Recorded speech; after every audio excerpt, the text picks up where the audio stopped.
같이 기도하시겠습니다.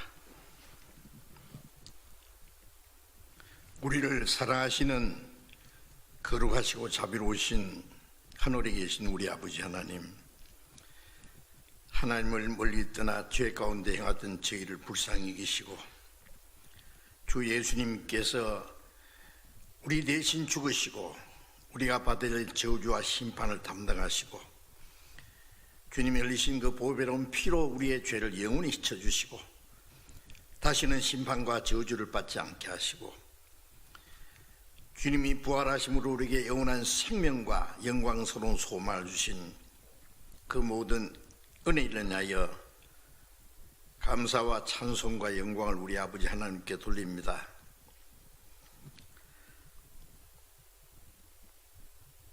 전국에 있는 우리 교회, 세계 많은 교회들, 우리 형제 자매들, 이 마지막 때에 우리를 구원해 주시고 하나님이 허락하신 우리의 육체의 남은 때를 하나님을 섬기고 또 복음을 전하며 봉사하며 순종하며 살도록 우리와 함께 하시는 주님 감사합니다.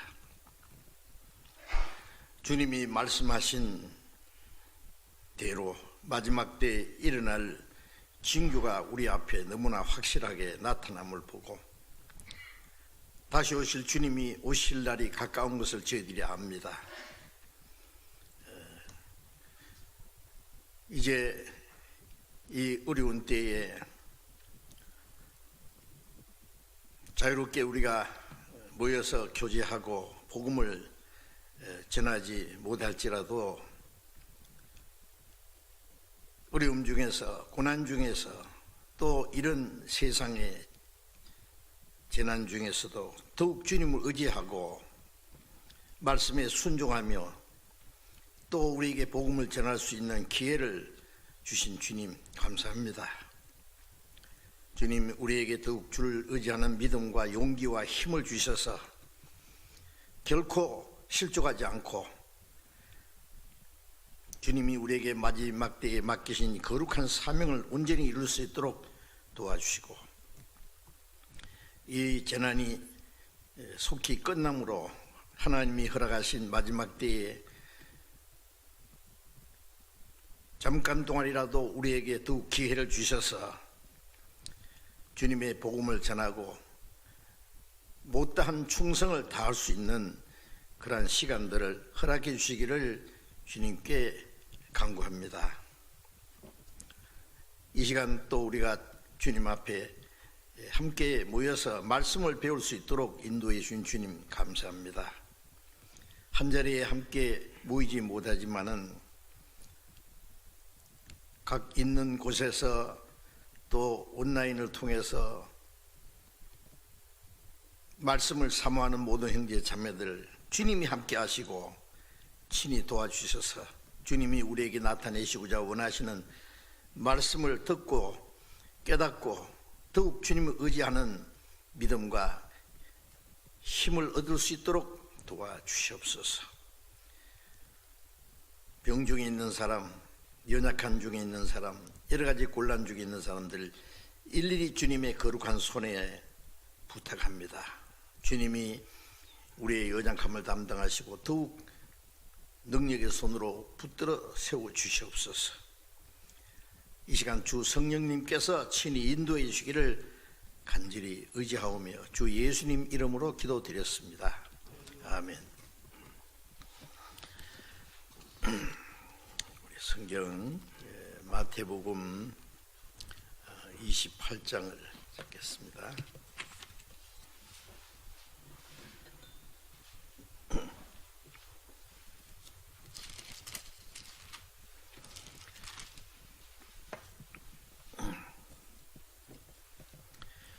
마태복음 28장 1절부터 10절까지 제가 읽겠습니다. 마태복음 28장 1절부터 10절까지 읽겠습니다. 안식일이 다하여 가고 안식 후 첫날이 되리는 미명의 막달라 마리아와 다른 마리아가 무덤을 보려고 왔더니 큰 지진이 나며 또 주의 천사가 하늘로서 내려와 돌을 굴려내고 그 위에 앉았는데 그 형상이 번개 같고 그 옷은 눈같이 희거늘 수직 않는 자들이 저를 두려워하여 떨며 죽은 사람과 같이 되었더라. 천사가 여자들에게 일러 가로되 너희는 무서워 말라. 십자가에 못 박히신 예수를 너희가 찾는 줄을 내가 아노라. 그가 여기 계시지 않고 그의 말씀하시던 대로 살아나셨느니라. 와서 그의 누우셨던 곳을 보라. 또 빨리 가서 그의 제자들에게 이르되 그가 죽은 자 가운데서 살아나셨고 너희보다 먼저 갈릴리로 가시나니 거기서 너희가 배우리라 하라. 보라, 내가 너희에게 일렀느니라 하거늘 그 여자들이 무서움과 큰 기쁨으로 무덤을 빨리 떠나 제자들에게 알게 하려고 다름질할세. 예수께서 저희를 만나 가라사대 평안하뇨 하시거늘 여자들이 나아가 그 발을 붙잡고 경배하니 이에 예수께서 가라사대 무서워 말라. 가서 내 형제들에게 갈릴리로 가라 하라. 거기서 나를 보리라 하시니라. 여기까지. 오늘은 아시는 대로 부활절입니다.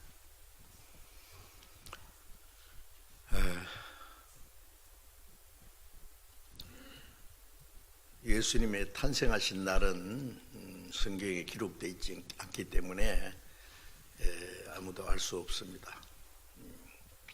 그러나 예수님의 부활하신 날은 언제쯤인지 우리가 알 수 있습니다. 예수님이 이스라엘 사람들이 사용하는 달력에 정월 14일 6월절에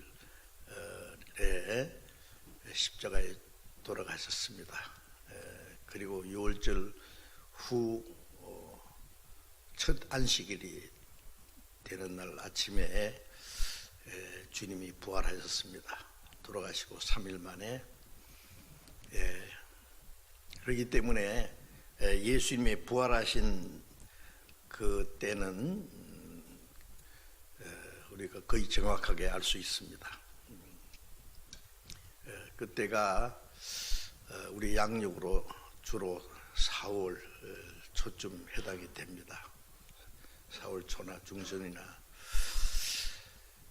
제가 생각하니까 이 만물이 소생하는 모든 식물과 동물이 이제 봄을 맞아서 생명이 약동하는 계절, 영어로 봄을 스프링은 튀어오른단 말이죠. 죽었던 그 식물들이 땅에서 솟아오르고 겨울에 죽었던 같은 그 나무에서 노란 싹이 돋아나고 꽃들이 피고 또 어떤 짐승들은 겨울 동안에 굴속에서 잠을 자다가 깨어나서 나와서 기지개를 켜는 그런 계절입니다. 징그러운 벌레가 꼬치 속에 들어가서 단단한 꼬치 속에 있다가 봄이 되면 나와서 예쁜 나비 돼서 하늘을 날아다니고 이곳 저곳에 다니면서 꿀을 먹는 그런 것을 보면은 우리가 하나님이 이 모든 걸 통해서 부활이 무엇인지를 가르쳐 주시는 것이 확실합니다. 그래서 이 봄에 예수님이 부활하셨다는 것, 그것도 우리에게 주시는 깊은 의미가 있다라고 생각이 됩니다. 마태복음 26장 1절에서 3절에 보면은 예수님이 시작되기 이틀이 지나면 6월절이라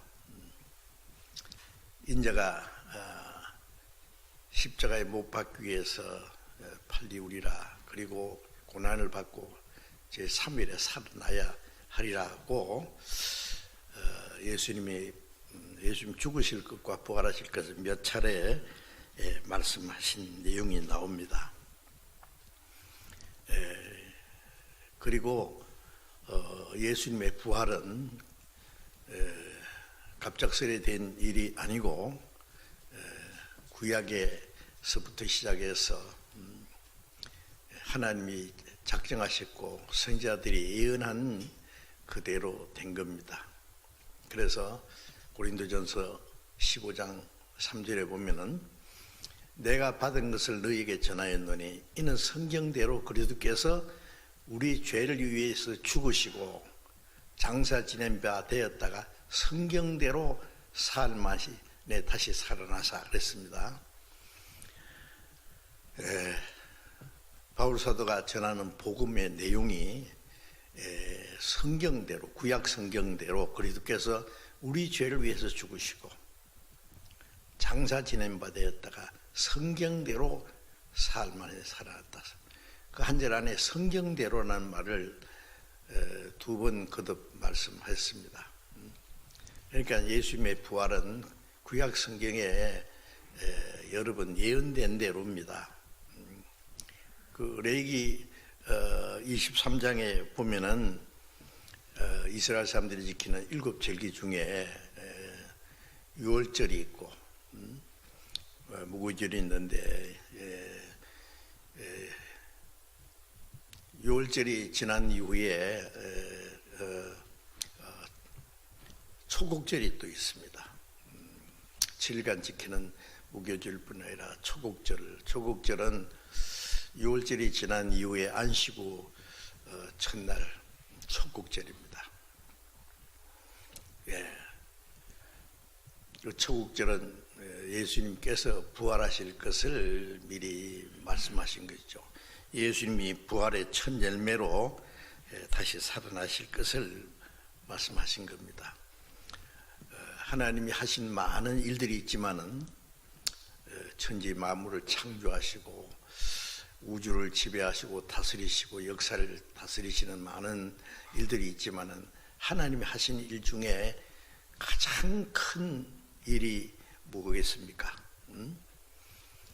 우리를 구원하기 위해서 하나님의 독생자를 하늘의 밀처럼 하늘의 밀이 땅에 떨어져 죽지 않으면 하늘에 들어있고 죽으면 만일 몇몇 년이라 하나님의 독생자가 우리를 대신해서 죽으심으로 우리 죄를 대수하시고 부활하심으로 많은 하나님의 자녀를 탄생시키기 위해서 예수님이 하늘의 밀처럼 죽으시고 씨앗이 죽는 것은 더 많은 생명을 탄생시키기 위한 거 아닙니까?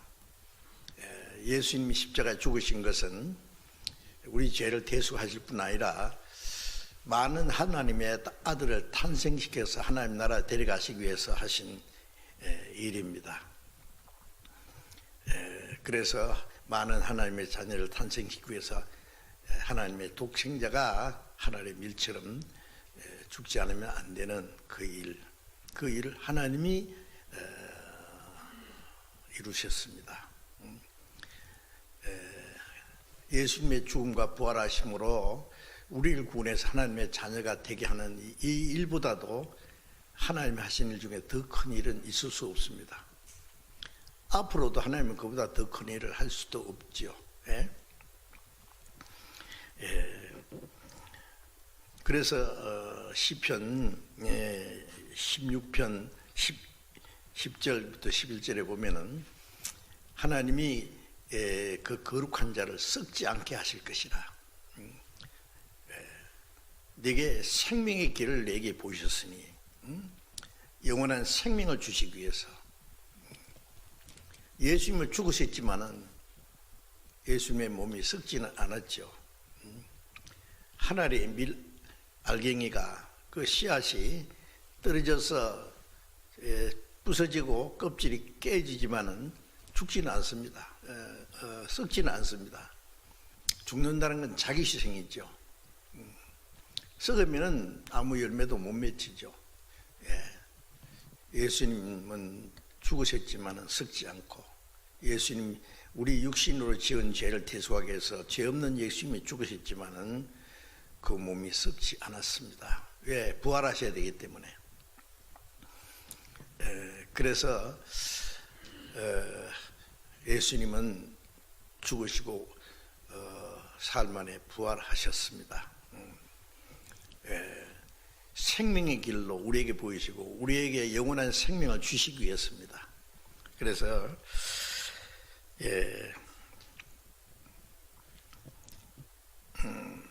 예수님이 십자가에 죽으시고 부활하신 것은 성경대로 약속하신 대로 되었습니다. 뿐만 아니라 예수님이 죽으시고 부활하신 것은 예수님이 몇 차례 친히 말씀하신 것이죠. 그래서 마태복음 10장 40절에 보면은 예수님이 부활하실 것을 유대인들에게 말씀했어요. 유대인들이 예수님에게 표적을 보여달라고 할 때에 이 세대가 표적을 구하나 요나의 표적밖에는 보일 표적이 없다. 예수님이 많은 표적을 행하셨지만은 그 모든 것은 예수님 죽으시고 부활하심으로 이루어질 신령한 역사, 우리 영혼을 구원해서 우리의 영혼을 고치실 모든 것들을 예수님의 이적을 통해서 보여준 것이지만은 예수님이 그리스도라는 증거는 그런 이적이 아니고 예수님이 죽으시고 부활하셔야 되는 겁니다. 요나가 물고기 그 배 속에서 3일 동안 있었던 같이 인자는 밤낮 3일을 땅 속에 있으리라. 3일만 장사 지낸 데다가 부활하실 걸 말하는 거죠. 요나가 물고기 뱃속에서 들어갔다 나온 일이 없으면 니느웨 사람들이 회개하지 않았을 겁니다. 하나님이 요나를 보내셨다는 증거가 뭐겠습니까? 요나가 물고기 뱃속에서 그 토에서 나올 때에 그것을 본 사람도 있을 것이고, 요나가 말하기를 내가 너희들에게 이 하나님의 말씀을 전하기 싫어서 내가 다시소로 도망가다가 하나님이 나를 다시 바다에 던져서 물고기 뱃속에서 3일 동안 있었다. 요나는 니느웨 사람들이 회개하는 걸 원치 않았지만은 하나님이 하신 일을 얘기했습니다. 그 말을 들은 니느웨 성 사람들이, 임금부터 시작해서 모든 사람들이 베옷을 입고 죄를 무릅쓰고 하나님 앞에 회개하는 일을 했고, 그 멸망시키기로 작정한 그 니느웨가 구원을 받을 일 있잖아요. 요나를 하나님이 보내셨다는 증거가 뭐냐? 물고기 뱃속에 들어갔다 나온 일입니다. 예수님이 하나님이 보내신 그리스도라는 증거는 예수님 우리 죄를 위해 죽으실 뿐 아니라 부활하셨다는 사실입니다. 그래서 마가복음 8장 31절에 예수님께서 내가 많은 고난을 받고 제사장들과 그 서기관들에게 버림을 받고 십자가에 못 박혀 죽었다가 사흘 만에 살아날 것이라 그 제자들에게 자세히 말씀하셨습니다. 그리고 요한복음 14장 19절에는 제자들에게 말씀하시기를 조금 있으면 너희가 나를 보지 못할 것이요 조금 있으면 세상은 다시 나를 보지 못할 것이다. 그러나 조금 있으면 너희는 나를 보리니 이는 내가 살겠고 너희도 살겠습니다. 이 조금 있음이라는 말은 3일간 예수님이 십자가 죽으셨다가 조금 있다가 3일 만에 부활하실 것 같습니다. 내가 살겠고 너희도 살겠습니다. 예수님이 부활하신 것은 우리를 살리기 위해서입니다. 그리고 너희도 살겠습니다. 부활하신 예수님을 본 사람들은 다 구원을 받은 사람들이죠. 구원받지 못한 사람은 예수님 부활하신 그 사실을 보지 못했습니다. 그리고 예수님이 부활하신 그 사실은 지어낸 얘기가 아니죠. 아직도 많은 유대인들은 예수님이 십자가에 죽었다는 건 알지만 부활했다는 사실을 믿지 않습니다. 그래서 예수를 그리스도로 믿지 않는 거예요. 예수님이 부활하셨다는 사실은 지어낸 얘기다, 거짓말이다, 그렇게 말하죠. 예수님 제자들도 예수님이 죽었다가 사흘 만에 살아나실 것을 몇 차례 말씀하였지만 제자들도 그 사실을 믿지 않았습니다. 예수님은 엉뚱하게도 예수님이 임금되면 한 자리 할 것 꿈꾸고 있지, 예수님 말씀을 아직 믿지 못했습니다. 그래서 예수님이 힘없이 잡혀가실 때 제자들은 다 뿔뿔이 흩어졌습니다. 제일 용감한 수제자 베드로는 예수님이 잡혀갈 때 멀찌감치 따라가다가 이사도 예수 제자니까 나는 아니다 세 번이나. 예수님이 부활하지 않으셨으면 한 사람도 믿을 사람 없었을 거예요.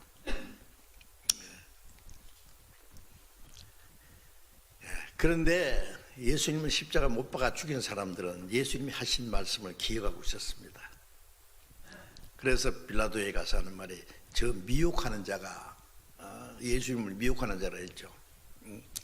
자기가 죽었다가 사흘 만에 살아날 것이라고 말을 했는데, 만일 제자들이 그 시체를 훔쳐가고 살아났다는 말을 퍼뜨리면은 그 후에 일어날 일이 더 큰 일이기 때문에 그 무덤을 3일 동안 지키게 해달라고 그래서, 그래, 너희가 군대가 있으니 지켜봐.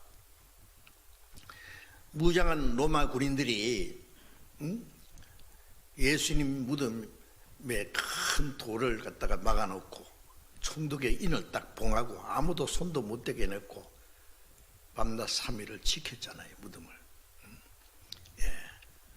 3일 되는 날 새벽에 하늘에서 빛나는 옷을 입은 천사들이 돌문을 옮겨놓고 그 돌 위에 앉았을 때 무덤을 지키던 그 군병들은 다 죽은 사람같이 다 기절했었죠. 잠깐 놀래가지고 말이에요. 그리고 그러면 나살레라 도망갔어요. 도망가서 제자들에게 제사장들에게 그 사실을 얘기했죠. 그랬더니 제사장들이 우리가 생각할 때는 그래? 정말 살아났다는 거야? 그러면 진짜 그리스도란 말이야? 이렇게 깜짝 놀라고 믿었어야 되는데 그들의 마음이 더 강팍해져가지고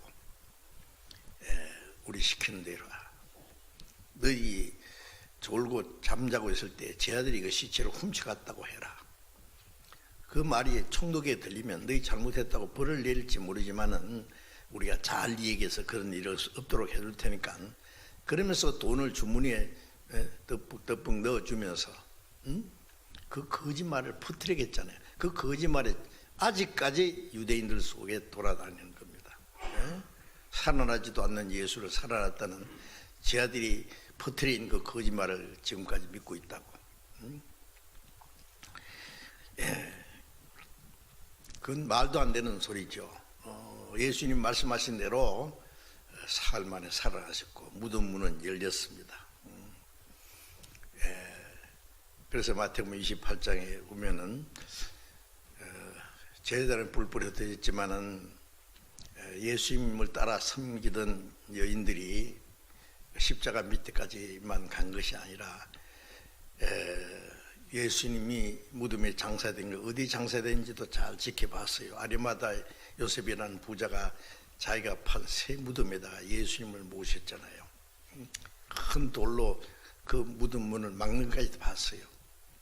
그래서 사흘째 되는 날 새벽 일찍이 예수님의 몸에 발라드리려고 향유를 담아가지고 안식 후 첫날에 무덤을 찾아가면서 그 큰 돌을 누가 옮겨주랴 걱정하면서 그날 무조건 갔어요.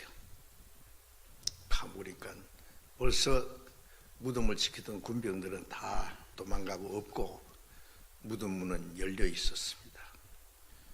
그래서 이제 무덤을 들여다보고 있는데 갑자기 두 청년이 나타나서 너희가 예수님을 찾는 줄 우리가 안다. 왜 산자를 죽은 자 가운데 찾느냐? 그가 여기 계시지 않고 그가 말씀하시던 대로 살아나셨느니라. 그 예수님이 너희보다 먼저 갈릴리로 가나니 제자들에게 가서 말하기를 갈릴리에서 그 주님을 배우리라 하라. 예, 여인들이 두려움과 큰 기쁨으로 무덤을 떠나가는데 예수님이 여인들에게 나타났죠. 예, 제일 먼저 막달라 마리아에게 나타났다고 기록되어 있습니다. 아마 다 간 후에 막달라 마리아가 마지막 남았을지 몰라요. 마태복음 28장에는 여인들이라 그랬는데 그건 사복음을 기록한 사람들이 조금씩 그 다른 면에서 말했기 때문에 그 무덤 앞에서 울고 있는데 예수님이 옆에서 나타나셨습니다. 왜 울고 있느냐?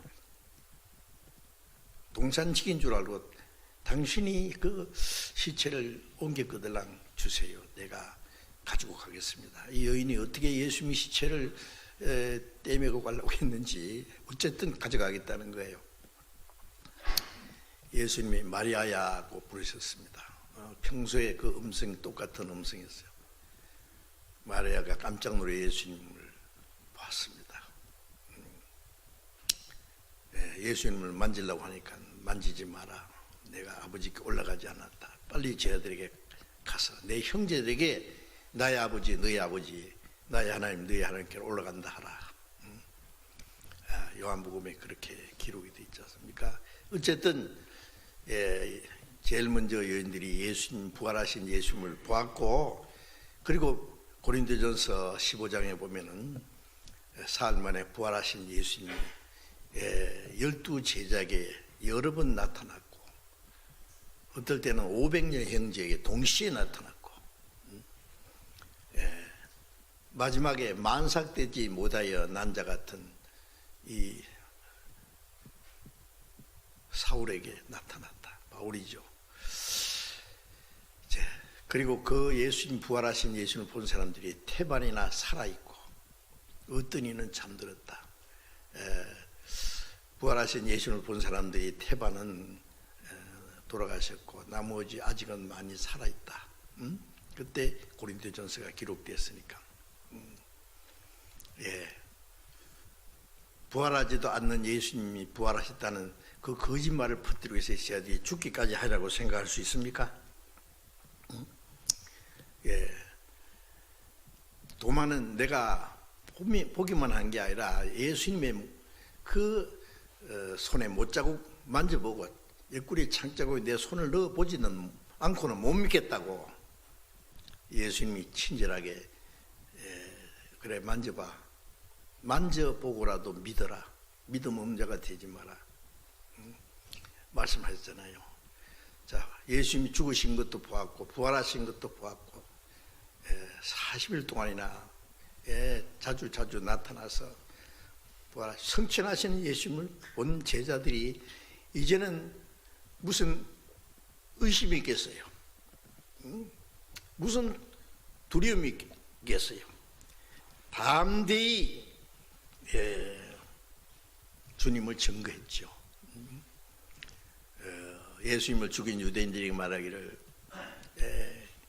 그 옛날 이스라엘의 위대한 왕 다윗이 말하기를 주의 거룩한 자로 썩지 않게 하실 것이라 우리에게 생명의 길로 보이셨다. 한 그 다윗은 죽어서 장사돼서 무덤이 지금까지 있지 않느냐.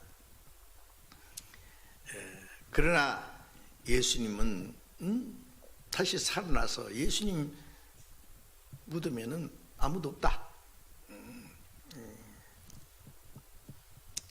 그는 죽은 자 가운데 있을 수가 없다. 다시 살아나셨다.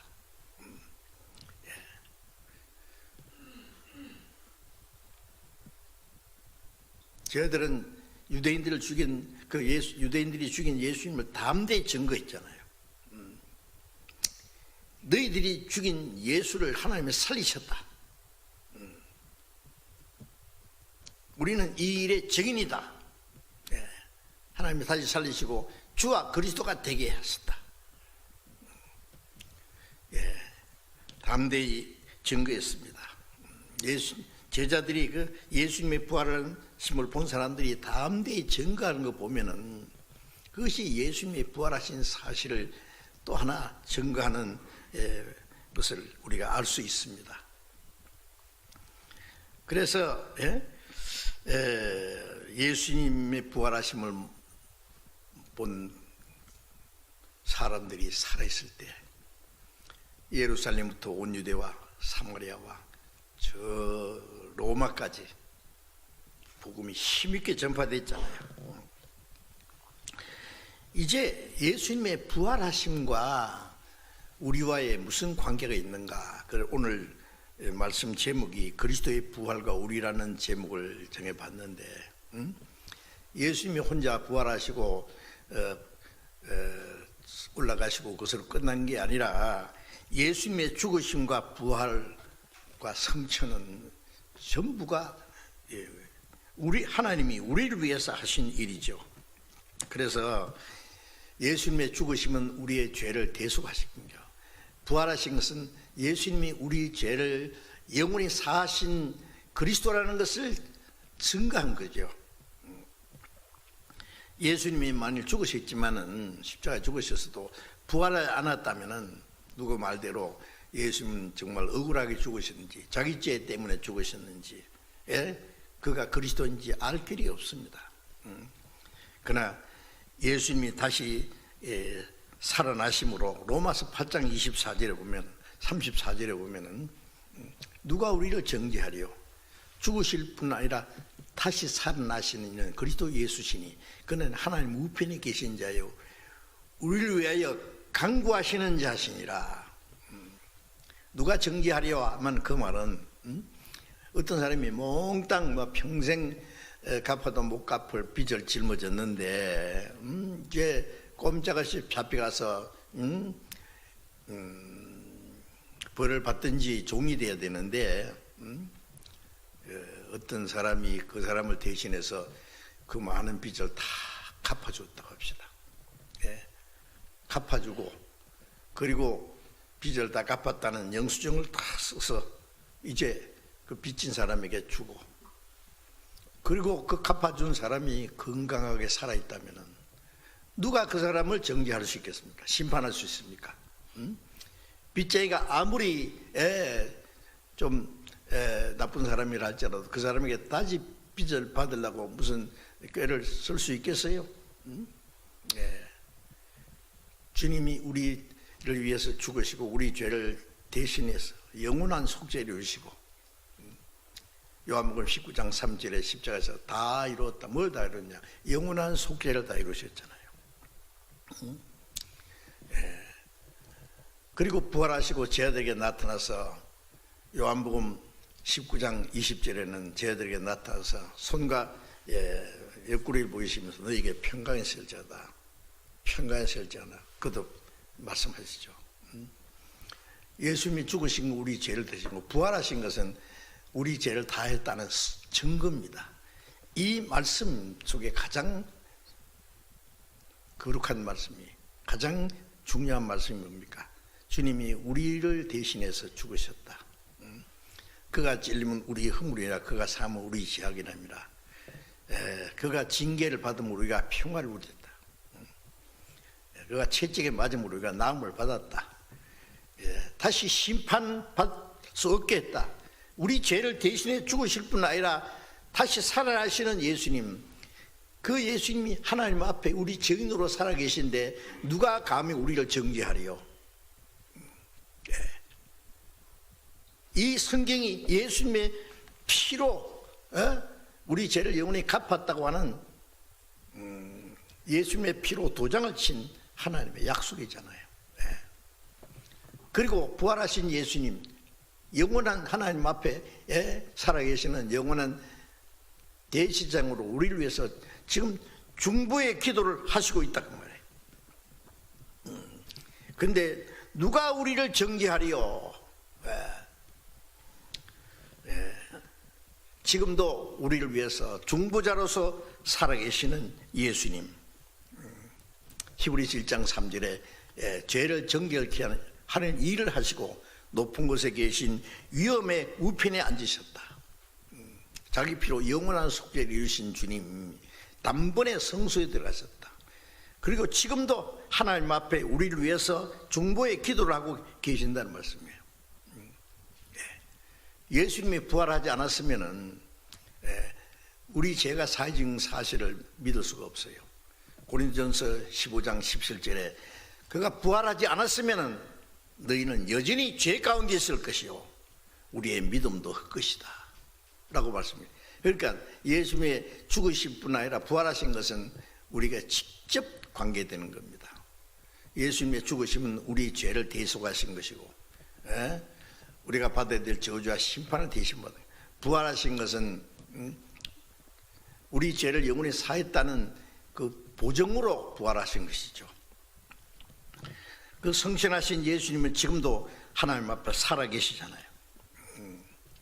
히브리서 4장 14절에 우리에게 큰 대지성이 계시니 곧 부활하신 하나님의 아들 예수라.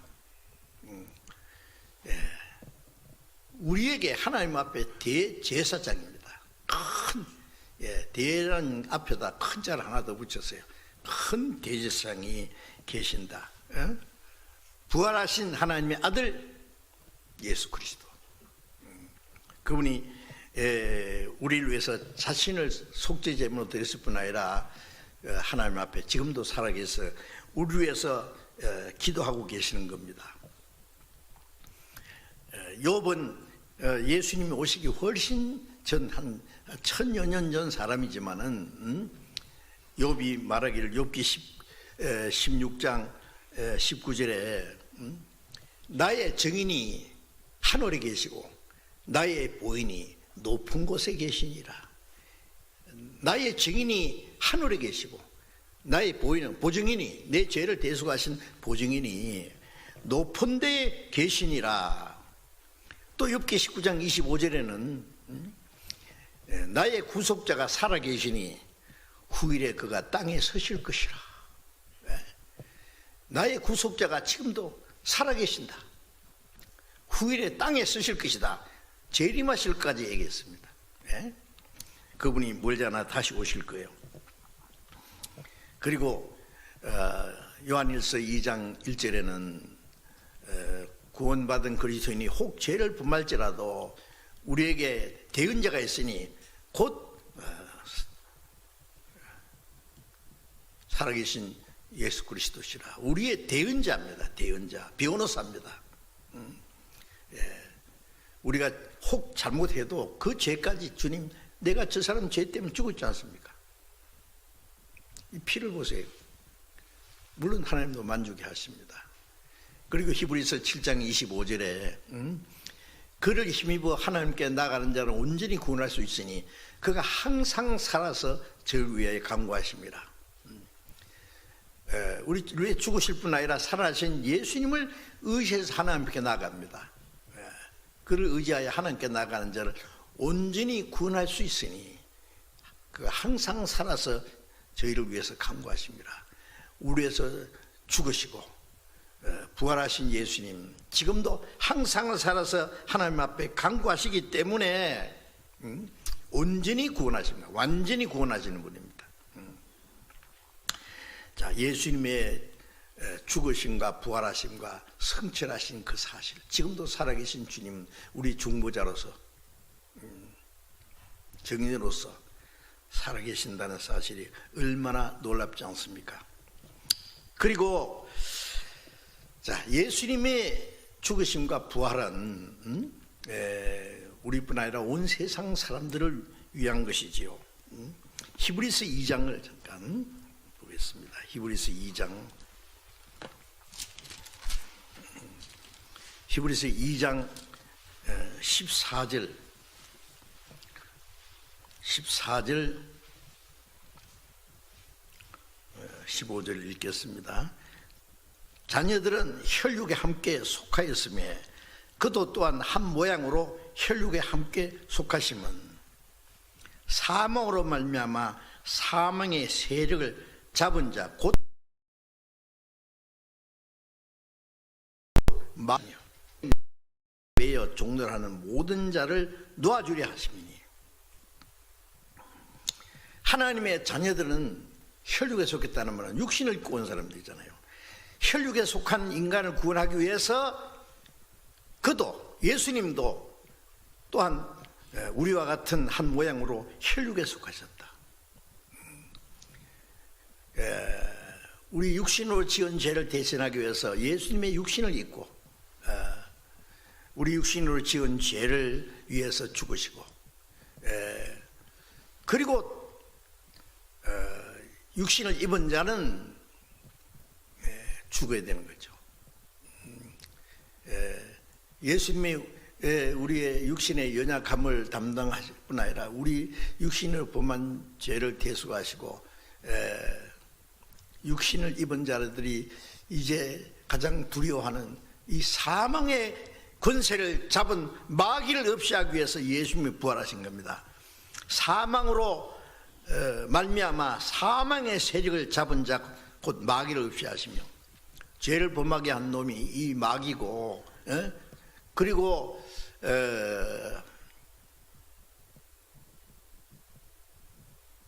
죽음을 두려워하는 사람들을 사망의 권세로 잡아서 비겁하게 살게 해서 지옥까지 끌고 가게 하는 사망의 세력을 잡은 마귀를 없애하기 위해서, 마귀의 세력을 없애하기 위해서 마귀를 없애하시며 또 죽기를 무서워함으로 일생에 미어 종노하는 모든 자를 놓아주려면. 이 세상 사람들은 죽는 거 두려워하잖아요. 사람은 글핍하면 죽겠다, 뭐 조금만 추워도 추워 죽겠다, 더워 죽겠다, 뭐 배고파 죽겠다, 뭐 어째서 죽겠다, 뭐 좋아 죽겠다, 좋아 죽는 사람도 있어요. 뭐 아무리 해봐도 다 죽는 거예요, 결국은. 죽음이라는 건 모든 사람에게 오는 것이고 죽음을 두려워합니다. 그래서 비겁하게 사는 겁니다. 죽기를 두려워하는 모든 사람들은 마귀의 세력에, 사망의 권세를 잡은 마귀의 소나기에 잡혀 있는 거예요. 그런데 예수님은 부활하시면 마귀의 권세를 없이하고 마귀의 세력을 폐하시고 죽기를 두려워하는 자들을 거기서 건지신 거예요. 죽기를 무서워하면 일생에 매여 종노하는 모든 자들을 놓아주기 위해, 해방시키기 위해서. 우리 구원받은 사람은 죽는 거 두려워하지 않습니까? 왜? 주님이 부활하신 것처럼 우리도 다시 살아날 것이기 때문에 두려워하지 않습니다. 히브리서 1장 10절에 보면은 우리 주 예수 그리스도로 말미암아 나타났으니 그는 사망을 패하시고 보험으로서 생명과 썩지 아니할 것을 드러내셨다 그랬잖아요. 예수님은 사망을 패하셨어요. 패하시고 우리에게 복음을 주셨습니다. 복음 내용은 우리 죄를 사실 뿐 아니라 영원한 생명을 주셨다고 하는 복음으로서 생명과 썩지 아니할 것을 드러내셨다 그랬죠. 놀라운 사실입니다. 그리고 이사야 25장 8절에는 사망을 영원히 멸하실 것이라. 예수님이 오시기 약 700년 전에 이사야를 통해서 예언했습니다. 예수님이 죽으심으로 우리 죄를 영원히 대속하시고 부활하심으로 사망을 영원히 패하셨습니다. 박살 내버렸어요. 자, 그래서 우리는 사망의 권세에서 완전히 해방됐습니다. 그래서 고린도전서 15장 25절에는 바울서도 그랬죠. 사망, 사망아 너희 쏘는 것이 어디 있으며 사망이 이기는 것이 어디 있느냐. 우리 주 예수 그리스도로 말미암아 이겼도다.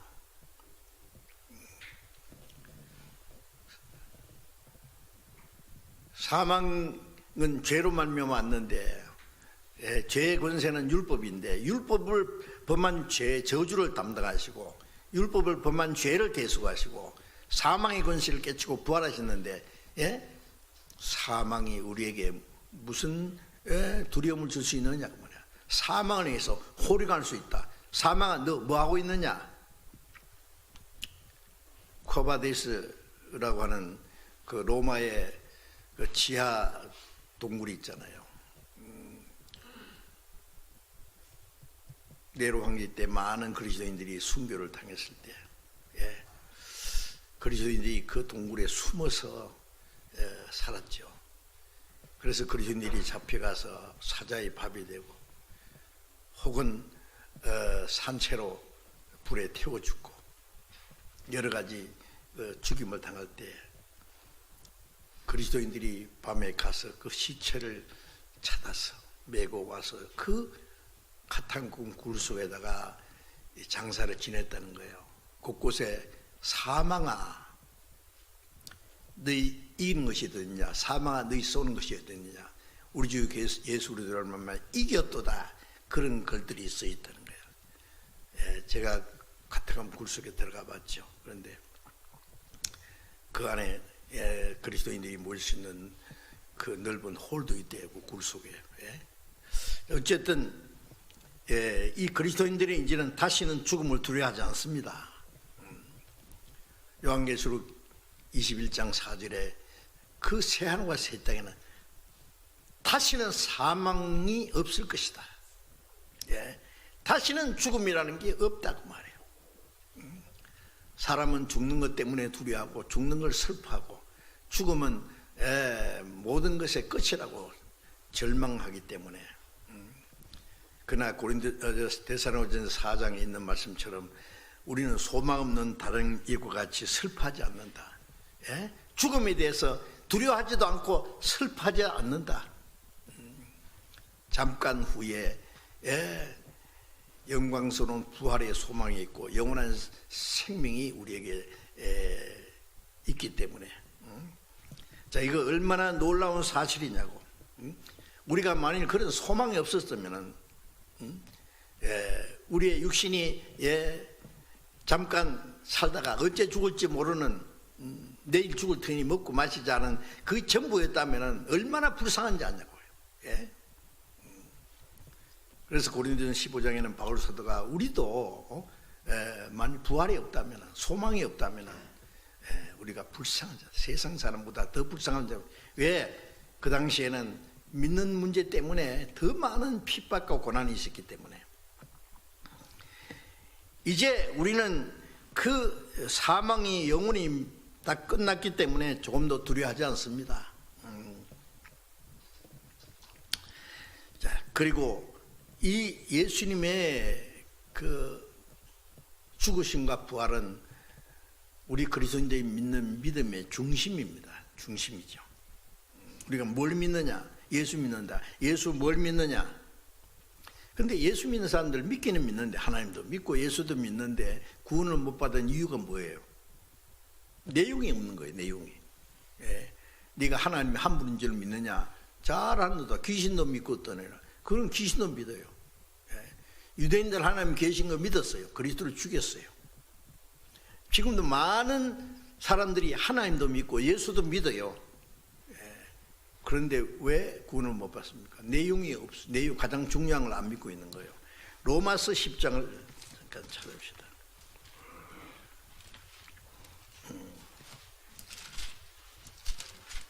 로마서 10장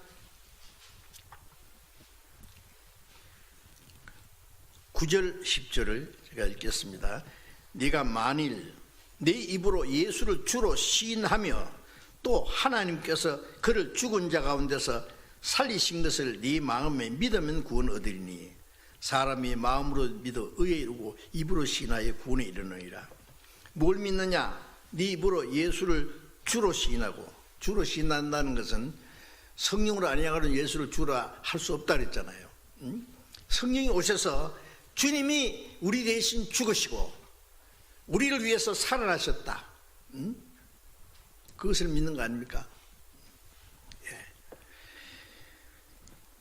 하나님께서 그를 죽은 자 가운데서 살리신 것을 네 마음에 믿으면 구원하더니, 예수님 십자가 주셔서 우리 죄를 영원히 대속하셨고 우리 죄를 영원히 대속하셨다는 증거로 살아나셨습니다. 살아나신 것을 마음에 믿으면, 믿는다는 것은 예수님의 죽음이 내 죽음이고 예수님의 부활이 내 부활이고 예수님의 성천이 내 성천이다. 예?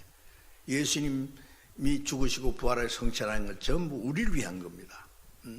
우리가 믿을 때 예수님과 예수님의 죽음과 부활과 그 영원한 생명과 연합된 거잖아요. 예, 그래서 사람이 마음으로 믿어 의에 이르고 입으로 신하에 구원을, 마음으로 믿으면 입으로 신하게 돼 있죠. 어떤 사람 구원 받습니다. 안 받은 척, 그건 말도 안 돼요. 예. 그리고 예수님의 죽으심으로 우리 죄를 영원히 대속하셨고 부활하심으로 사망의 권세를 깨치고 우리에게 영원한 생명과 천국 갈 수 있는 확실한 소망을 줬다는 걸 믿으면은 담대합니다. 담대해요. 예. 예. 그래서 로마서 6장 4절을 그 앞에 6장 4절을 읽겠습니다. 로마서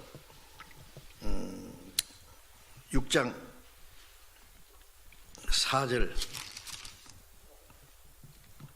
그러므로 우리가 그의 죽으심과 합하여 세례를 받음으로 그와 함께 장사되었나니 이는 아버지의 영광으로 말미암아 그리스도 죽은 자 가운데 살리심과 같이 우리로 또한 새 생명 가운데 행하게 하려 합니다.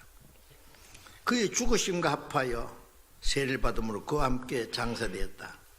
우리가 침례 받을 때 물속에 들어간 나는 주님과 함께 죽고 주님이 죽으심 안에서 나도 죽었다. 주님이 죽으심으로 내 죄를 영원히 사하셨다. 물에서 올라오는 것은 나도 주님과 함께 다시 살았다. 예. 죽으심과 합하여 세례를 받음으로 그와 함께 장사되었다.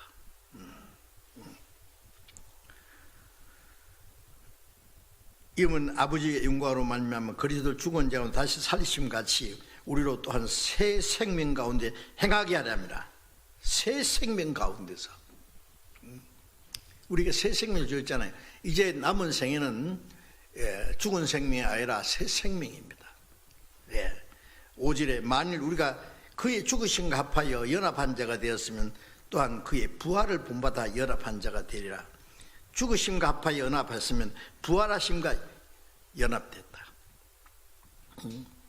그래서 11절을 같이 읽읍시다. 이와 같이 너희도 너희 자신을 죄에 대하여는 죽은 자요 그리스도 예수 안에서 하나님을 대하는 산 자로 여길지어다. 이와 같이 너희도 그리스도 예수 안에서 너희 자신도 죄에 대하여 죽은 자요. 죄에 대해 죽었다는 건 죄에 대한 모든 심판은 끝났다 그래요.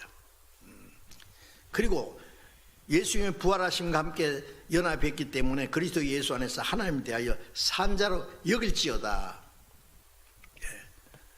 죽으시고 부활하심으로 살아났어. 우리는 산자라고 하는 거 그렇게 여기는 거예요. 예수 믿는다는 것은 예수 죽음 내 죽음, 예수 장사 내 장사. 장사는 끝났다는 거예요. 뭐 착한 일 했든지 죄를 지었든지 죽으면 끝나요. 어떤 사람 전에 보니까요, 그 서울 시내에서 그때는 다방이 있을 때죠. 다방들이 많이 있을 때 어떤 사람이 총을 들고 거기 인질로 몇 사람을 잡아가지고 난동을 부렸어요. 그 사람을 죽였어요. 경찰들이 둘러서 지금 포위하고 있습니다. 근데 이 사람이 뒷문으로 막 도망갔어요. 갑자기. 이 사람 죽였기 때문에 이제 어머니 경찰이 계속 따라가요. 예. 그런데 이 뭐여도 오바페스 그 뭡니까? 건너가는 다리 있죠. 예? 아니 육교 예, 육교를 생각 안 나노. 육교로 막 이제 건너가요.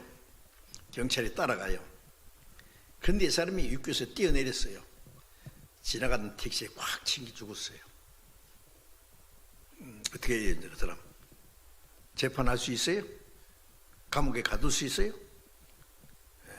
사실 죽었네 하고 끝났어요. 죽으면 끝난 거예요.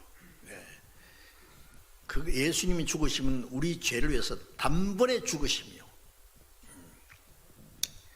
우리 죄를 대신해서 죽었기 때문에 예수님 안에서 우리도 죽었기 때문에 그 끝났어요. 죄는 누가 우리를 정죄하래? 죽었는데 뭐 끝났잖아요. 심판은 끝났잖아요. 예수님 죽음으로. 부활은 예수님 안에서 우리가 다시 살아났다. 믿음으로 주님과 내가 연합된 거잖아요. 연합된 거. 그 주님의 죽으심과 부활은 우리가 믿는 가장 중요한 진리고 예수님과 나와 연합됐다. 죽으심과 연합하시겠으면 부활하신 거 하나님과 연합됐다. 베드로전서 1장 3절에는 예수 우리의 죽으심 가운데 부활하심으로 너희를 거듭나게 하사 산소망 있게 하시며 예수님의 죽으심으로 우리 죄를 대속했고 부활하심으로 새 생명을 주어서 예수님의 죽음과 부활하심으로 구원을 받았고 우리가 거듭난 거예요. 믿는 것은 그 사실을 믿는 거죠. 우리에게 완전한 구원입니다.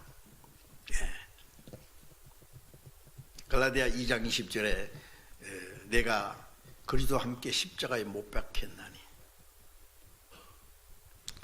주님이 죽으심으로 나도 주님과 함께 십자가에 죽었다. 심판은 끝났다. 죄만 끝난 것이 아니라 내 모든 것도 끝났다. 이제 그리스도와 함께 십자가에 못 박혔는데 이제는 살아났으니까 내가 산 것이 아니라 내 안에 그리스도께서 하신 것이다. 내게 새 생명을 주신 주님이 내 안에 계셔. 이제 내가 육체 가운데 사는 것은 육체는 겁대기고 육체가 육체를 입고 사는 것은 나를 사랑하사 나를 위하여 자기 몸을 버리신 하나님의 아들을 믿는 믿음 안에서 사는 거다. 나를 위해서 죽으시고 또 살아나신 주님이 내 안에 계셔서 그 주님이 내 생의 주인이시고 나의 삶을 다스리는 분이다. 부활하신 주님이 어디 계세요? 저 하늘나라에 계십니까? 우리 중보자로 계실 뿐 아니라 지금 성령으로 내 안에 계시잖아요. 자, 우리는 예수님의 부활을 그 옛날 그냥 예수님 죽으시고 부활하고 성천하셨단다 그걸 믿는 게 아니라 나를 구원하신 주님 내 안에 살아계십니다. 로마서 4장 25절에는 예수는 우리 범죄함을 위하여 내어 죽음이 되고 죽는데 심판받는데 대신 내어 죽고 우리 의롭다 하심을 위하여 살아나셨느니라. 주님이 십자가에 죽으시면 아담 안에 있는 모든 죄를 우리의 죄를 영원히 대속하셨고 부활하심으로 부활하신 예수님이 나의 의가 되셨습니다. 예수님이 죽으신 것은 마지막 아담으로 죽으셨고 다시 살아난 것은 둘째 아담으로 이제 의인으로서 아담 안에서 죄인된 같이 예수님이 부활하신 예수님 안에 있으므로 우리가 의인이 되었습니다. 이거는 놀라운 사실입니다. 예수님의 부활이 나의 의입니다. 자, 그래서 로마서 3장 24절에는 그리스도 예수 안에 있는 구속으로 말미암아 하나님의 은혜로 값없이 의롭다 하심을 얻은 자 되었느니라. 예수님 안에서 예수님 죽으신 우리 죄를 없어질 뿐 아니라 구속함을 받은 우리는 값없이 이제 의롭다함 받았다. 예수님의 죽음과 부활로 우리의 죄가 대속됐고 우리의 예수님이 우리의 영원한 의가 됐어요. 영원한 생명이 되신 겁니다. 그리고 그리스도의 부활은 우리의 부활의 보증입니다. 우리 육신까지, 우리 영혼만 구원하는 게 아니라, 그래서 고린도서 15장 20절에는 그가 죽은 자 가운데 살아나심으로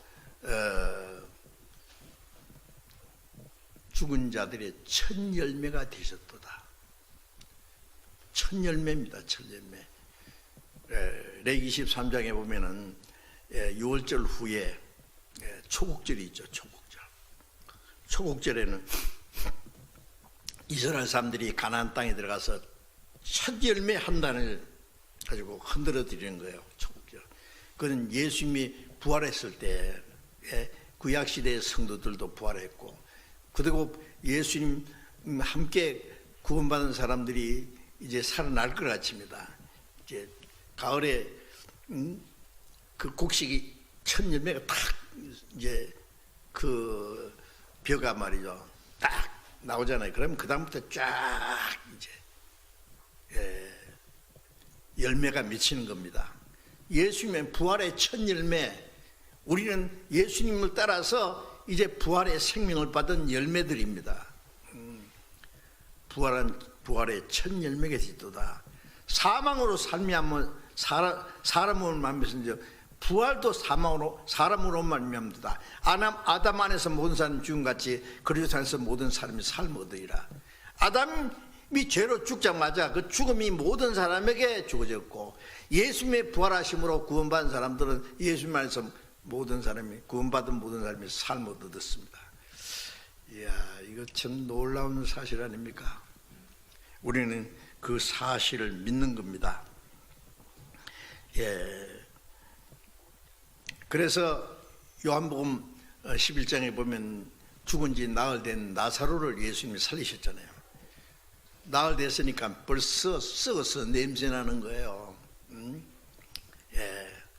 무덤 속에 있는 썩어서 냄새나는 그 나흘 된 나사로는 뭘 가르쳐요? 아담 안에서 죽은 지 4,000년, 예수님 오시기 전에 약 4,000년 된 썩어서 벌써 없어졌어요. 우리의 육체 속에 죄와 허물로 죽은 영혼 앞에 주님이 계신 거예요. 무덤에서 나사로야 나오너라 그러니까 얼떡 일어나 나왔잖아요. 뭐 나오라는데 뭐 나와야지 뭐. 나 죽은 지 나흘 됐어요. 내가 어떻게 나가요? 나 썩었어요. 냄새 나잖아요. 나와! 주님이 명령하시면은요, 온 천지가 일제히 선다 그랬잖아요. 말씀으로 창조하셨고, 말씀하시면 온 천지가 없어져. 그러면 말씀이 없어져요. 이 우주가 없어져요. 주님이 하신 것은, 말씀하시는 것은 무조건이 아니라 우리 죄를 갚았기 때문에, 갚은 이유는 영원한 생명을 주시기 위한 것이기 때문에 이제는 나오느라. 무덤 문을 열어라. 마음을 활짝 열고 주님의 말씀을 듣기만 하면 듣는 자는 살아나리라. 죽은 자들이 아들의 음성을 들을 때고는 이때라. 듣는 자는 살아나리라. 그래서 요한복음 11장 25절에 나는 부활이요 생명이니 나를 믿는 자는 죽어도 살겠고 살아서 믿는 자는 영원히 죽지 아니하리니. 주님은 부활이고 영원한 생명이신데, 나를 믿는 자는, 구원받은 사람은 육신은 죽어도 언젠가 삽니다. 육신까지 살립니다. 살아서 믿는 자는 뭘요? 구원받은 사람은 그 영혼은 영원히 죽지 아니하니. 주님은 죽은 자를 살리시는 부활이고 구원받은 사람에게 영원한 생명이 있습니다. 부활이요 생명이 있습니다. 자, 이 소망이 없었다면은 어쩔 뻔했어요 우리가. 그렇지 않습니까? 자, 그런데 이제 구원받지 못한 사람들이 혹시 이 설교를 듣는다면 알아야 될 게 있습니다. 다니엘서 12장 2절에 보면은 티끌 속에 자는 자들이 많이 일어나서 영생 얻는 자도 있겠고 수치를 받아서 뭉이 부끄러움을 받는 자도 있을 것이다. 티끌 가운데 자는 자들은 아담이 범죄한 후에 모든 사람은 육신은 죽음을 선고했습니다. 한 번 죽으면 사람에 정한 것입니다. 너는 흙이니 흙으로 가리라. 그런데 이제 죽은 자 가운데 두 종류 사람 있잖아요. 티끌 가운데 자는 자들이 많이 일어나서 영생 얻는 자도 있겠고 수욕을 받아서 무궁히 부끄러움을 입을 자도 있을 것이다. 요한복음 5장 28절에는 무덤 속에 있는 자가 다 그의 음성을 들을 때가 오나니 선한 일을 행한 자는 생명의 부활로 악한 일을 행한 자는 심판의 부활로 얻으리라. 선행한 자들은 구원을 받았기 때문에 선하게 사는 사람이죠. 구원받은 사람은 선하게 살게 돼 있어요. 구원받았다는 증거니까요. 구원받은 사람은 선하게 사는 선을 행하는 사람은 생명의 부활로 부활하죠. 구원받은 사람이 죽으면은 영혼은 낙원에 가 있고 육신은 무덤 속에 있지만은 무덤 속에 있는 자 다 썩어서 흙으로 돌아갔든지 뭐 연기로 사라졌든 간에 주님이 다시 살리시는데 못 살리겠어요? 영생을 얻습니다. 영혼과 육신이 함께 영생한 자도 있고 악한 일을 행한 자는 거듭나지 못하는 사람은 심판의 부활로 구원받지 못한 사람도 살립니다. 요한계시록 20장에 보면은 죽은 자들이 다시 살려가지고 마태복음 10장 28절에 영혼과 몸을 함께 지옥에 멸하신 자를 두려워하라. 영혼만 지옥 가는 게 아니에요. 육신이 죄를 범했기 때문에 육신까지 살려가지고 죽지 않은 몸으로 살려가지고 그래서 영혼은 불못에 던지잖아요. 세세토록 고난을 받으리라. 구원받지 못한 사람 괜찮아요? 구원을 받았으면 확실히 해야 됩니다. 확실히 구원받은 사람답게. 구원받지 못한 사람은 껍데기는 살아있어도 죽은 자라고, 구원받은 사람은 산자입니다. 산자. 허물과 죄로 죽었던 너희를 살리셨도다. 살렸잖아요. 우리는 주님 오실 날을 기다립니다. 이제 로마서 8장 11절에 그리스도를 죽은 자 가운데 살리신 이의 영이 너희 안에 거하시면 그 영으로 말미암아 너희 죽을 몸도 살리시리라.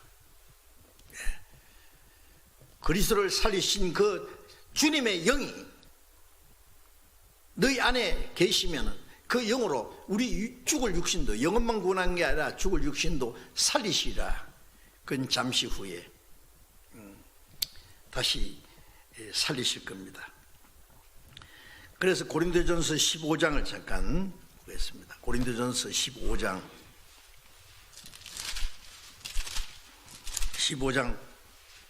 51절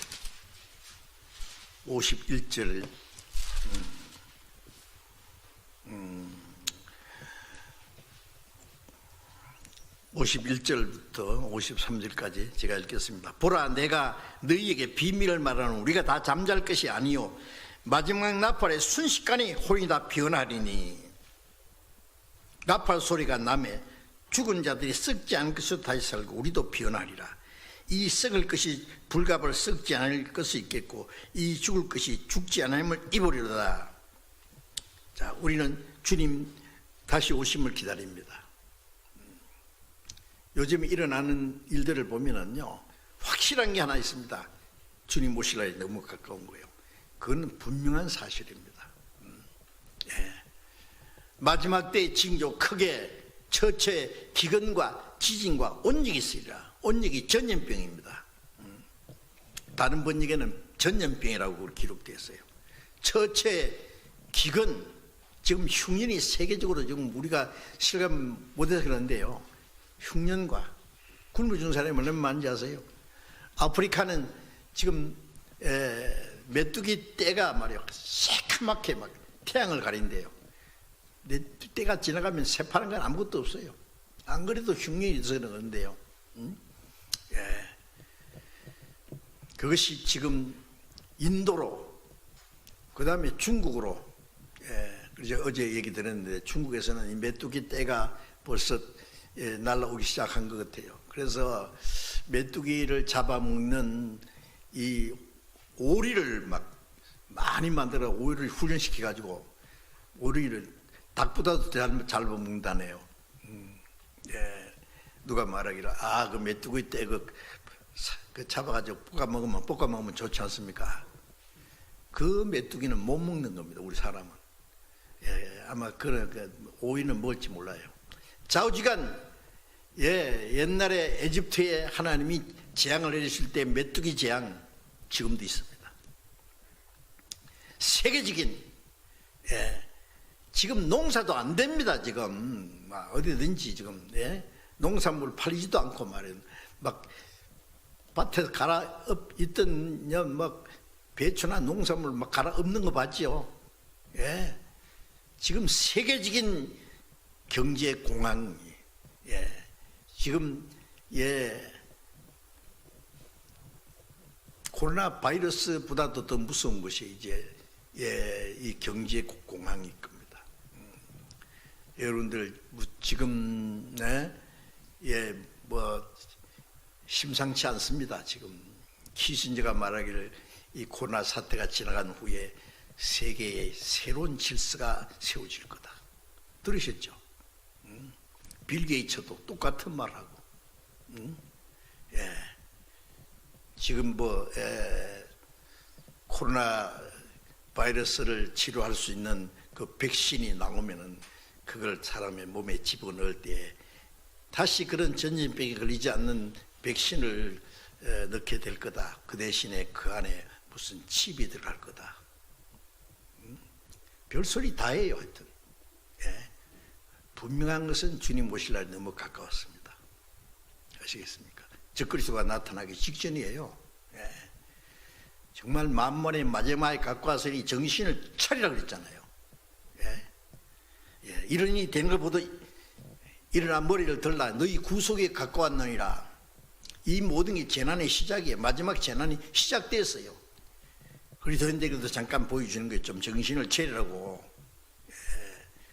우리가 마지막 환란에 들어가지 않지만 환란에 들어가기 전에 그리스도인들이 정신 좀 차리라고 이런 것을 미리 보여주는데 그래도 정신 못 차리면 어떻게 해요?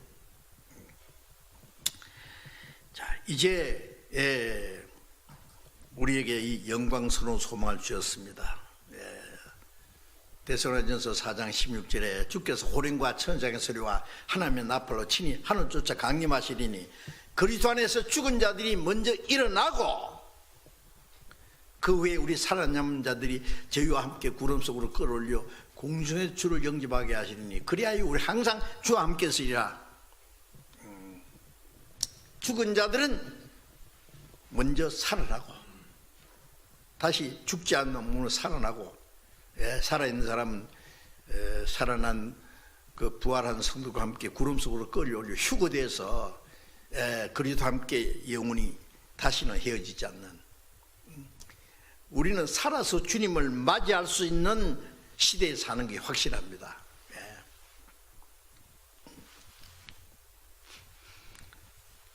제가 어떤 분이 전화를 했기 때문에 그랬어요. 저도 지금 구원받은 지 지금 58년째인데 좀 오래 했죠.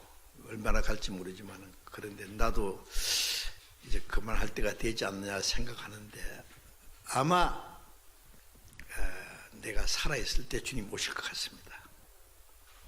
그랬더니 뭐라 하는지 알아요? 그렇죠, 같이 가야지요. 같이 갈 겁니다. 걱정하지 마세요. 우리는 이 세대가 지나기 전에 일이 다유라라 하는 그 말씀이 우리에게 이루어지는 때에 살고 있는 것이 확실합니다. 이제 우리는 빌립보서 3장 21절에 말씀하신 대로 주님이 오심을 기다리는데 우리의 낮은 몸이 자기 영광의 몸의 형체와 같이 병쾌하시리라. 이 주님과 같이 영광스러운 몸으로 부활하고 그 다음에 변화돼서 영광 중에 오시는 주님을 맞이합니다. 골로새 3장 4절에 보면은 그가 영광 중에 나타나실 때 너희도 그와 함께 영광 중에 나타나리라. 주님이 영광 중에 오실 때 우리도 그 영광 중에 같이 참여할 것을 말씀했습니다. 그날이 우리 눈앞에 다가왔습니다. 네? 이제 그것이 우리에게 주신 최대의 소망입니다. 바울 사도는 빌립보서 3장 10절 11절에 내가 부활의 권능과 고난의 참여함을 알게 하여 어찌하든지 그 죽은 자가 내 부활함을 다시 나는 살아남을 기다린다. 그게 무슨 말씀이에요? 그 말씀이 육신이 부활하기를 사모한다 그 말씀이 아니에요. 네. 죽었다 살아난 날 그 소망이 있는 사람은 이 땅에서 주님의 부활의 권능이 나타나는 것을 원한다 그랬어요. 고린도후서 4장 10절에 보면은 우리 산자가 예수를 위하여 죽음에 넘겨오면 그 주님의 생명이 죽을 육체에 나타나게 하랍니다. 구원받은 사람이 주를 위해서 죽기까지 순종할 때 주님의 부활의 권능이 우리를 통해서 나타난단 말이에요. 우리가 주님이 내 안에 살아계신다. 우리의 영혼이 부활했잖아요. 주님 오실 때 육신까지 이제 부활하고 변화된다. 그것만 기다릴 것이 아니라 부활의 생명이, 부활의 권능이 우리의 삶 속에 나타나야 되는 거예요. 그래서 디모데후서 2장 11절에 보면은 주님과 함께 죽으면 주님과 함께 살 것이요, 주님과 함께 죽고 주님과 함께 살 뿐만 아니라 주님과 함께 내 삶이, 바울 사도는 나는 날마다 죽는다 그랬잖아요. 날마다 죽는다는 말은 자기 삶을 포기하는 거예요. 그럴 때 그 자리에 주님의 부활의 권능이 나타나는 거예요. 주님의 생명, 능력이 나타납니다.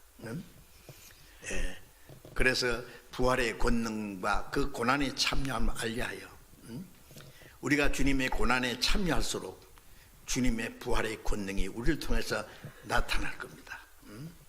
내가 산 것이 아니요 내 안에 그리스도께서 사신 기다. 내가 죽어야만 내 안에 그리스도께서 역사하시는 겁니다. 그래서 우리는 이 죽을 육체에 비겁하게 이 육체의 소욕을 따라 살지 말고 주님과 함께 날마다 죽는다는 말은 자기를 포기할 때 그 자리에 주님이 나타나서 주님의 부활의 권능이 우리의 삶을 통해서 나타나도록 해야 되겠습니다. 이제 주님 오실 날이 너무 가까웠으니까 우리에게 잠깐 아마 기회를 주실 것 같은데 왜 이런 어려움을 주시느냐 곰곰이 생각해 봤는데 주님 오실 날이 가까운 걸 깨닫고 마지막 우리에게 주신 기회에 우리가 못다한 충성을, 못다한 일을 멋있게 한번 살아보라고 잠깐 기회를 주신 것 같습니다. 제가 지난 수양회 때 이제 마지막 설교 딱 마치고 나오다가 여러분 아시는 대로 뭐 생각지도 않는데 그냥 한 1m 50cm 되는 데서 거꾸로 떨어져가지고 그냥 기절했잖아요. 그때 주님 앞에 갈 수도 있었는데 왜 살려줬느냐? 네 하는 일 끝나면 나는 내가 너를 데려가겠다. 그걸 약속하신 것 같아서 한 번 다시 기회를 주셨다. 제가 몇 번 그 기회를 얻었거든요. 과거에도 죽을 뻔했다가. 그래서 또 한 번 기회를 주신 걸 생각하고 정말 마지막 주신 기회를 최선을 다하려고 이제 나름대로 노력을 하고 있습니다. 우리가 이제 주님이 허락하신 이 마지막 때에 우리가 할 수 있는 최선을 다해서 우리에게 주님 잠깐 기회를 주시면 다시는 우리가 게을리지 않고 죽도록 충성하겠습니다. 내가 주를 위해서 죽기로 작정할 때 주님의 부활의 권능이 우리를 통해서 역사하실 겁니다. 꼭 그렇게 해야 되겠습니다. 기도하겠습니다. 주님, 이 마지막 때에 우리를 구원하신 은혜에 감사합니다. 주님이 죽으심으로 우리 죄를 영원히 대속해 주셨고 부활하심 우리에게 영원한 새 생명을 주신 것 감사합니다. 주님의 죽으심과 연합되었고 우리가 주님의 부활하심으로 연합되어서 우리를 구원하신 주님이 우리 안에 살아계심을 믿고 감사합니다. 남은 생에 살든지 죽든지 오직 주님만이 나타나시고 주님만이 존귀임 받으시기를 원합니다. 주님, 부활하신 주님이 우리의 생명의 영원한 주님이 되사오니 남은 생에 주님이 온전히 다스려 주시고 멀잖아 주님 다시 오시는 날 그 영광 앞에 부끄러움이 없이 설 수 있도록 인도해 주시옵소서. 이 마지막 세계적인 재앙으로 인해서 고통을 받는 모든 형제 자매들, 주님께서 말씀과 지혜와 생명으로 더욱 충만히 채워주시고 마지막 때에 하나님의 자녀로 부끄러움이 없이 합당하게 주님이 맡기신 그 모든 일에 온전히 충성할 수 있도록 우리에게 지혜와 능력을 더욱 힘입혀 주시고 우리 모두를 주님 뜻대로 귀하게 사용해 주시옵소서. 주 예수님 이름으로 기도드렸습니다. 아멘.